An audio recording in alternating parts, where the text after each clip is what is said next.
Right, so this is about modeling data from a linear function. So let's take a look at some word problems that we'll have to be able to solve. So here's one out of the book, page 542. It says bamboo is gaining popularity as a green building material because of its fast-growing regenerative characteristics. So under ideal conditions, some species of bamboo grow at an astonishing 2 inches per hour. That's amazing. So anyway, suppose a bamboo plant is initially 6 inches tall. We want to know, create a function h that models the plant's height in inches and under what ideal conditions after t hours. And then once we have the equation, let's go ahead and calculate it for 3 hours. That's what h of 3 means. Interpret the results. So let's take a look at that particular problem. Let's say that you have this set up. So I have in my important list. So here's my important list. Alright, I got an important list going on. I know that it says it grows 2 inches per hour. So grows 2 inches per 1 hour. Okay. And then it originally started, so its initial start point was basically 6 inches, I think it said. Yeah, 6 inches tall. Okay, and so now I need to come up with a function. So this would be f of, no, it wouldn't be f, it would be h. They want h.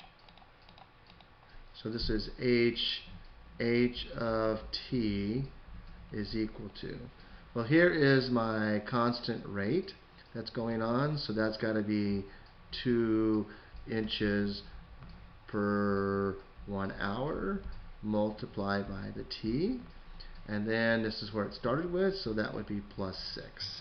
Okay, and so if I want to test it to see that I am right, this would be my t and this would be my h of t.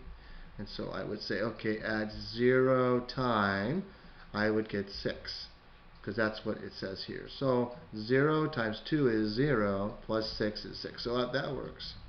Okay, now if I did 1, basically 1 hour, because this t is in hours.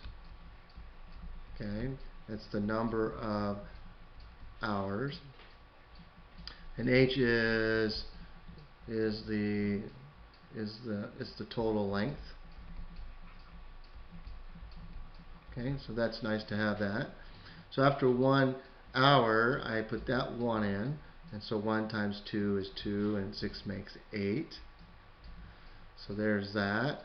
And then if I do 2 hours, 2 times 2 is 4, I get 10.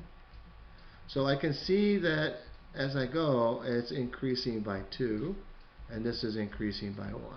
And so it matches my slope that I see here. So my m is 2, and my b is 6. So that tells me that. So now I am pretty sure I got my equation calculated right. So now I'm going to do it for 3 hours, because that's what they asked me to do, is for 3 hours. And so now it's 2 times 3 plus the 6. And so I get 6 plus 6, which is 12 inches. 12 inches tall is what it will be after 3 hours. Okay, so this is the kind of thing you're going to run into when you're doing these kinds of problems. Let's say we're doing another problem. Let's go to the book. So here's the book. And if we go to page 551, 551, okay. So here's a bunch of problems at the back of that section. Let's go and do problem number 117. So 117 says texting in 2014, the average American between the ages of 18 and 24 sent approximately 130 texts per day. Wow, that's a lot. Whereas the average adult over 65 only did about 5 texts per day, which seems like really small. So find a formula for a function k that calculates the number of texts sent in x days by the average person between 18 and 24, and then create the same formula again, but for the guys that are over 65. So let's go ahead and do that. So I'll hit clear. So my important list I need to create is, so I set that up. So for the 18 and 25 year olds, the 18 to 24 year olds, basically sent about 130 texts. So 130 texts per one day, right? So then, where is the average adult for 65?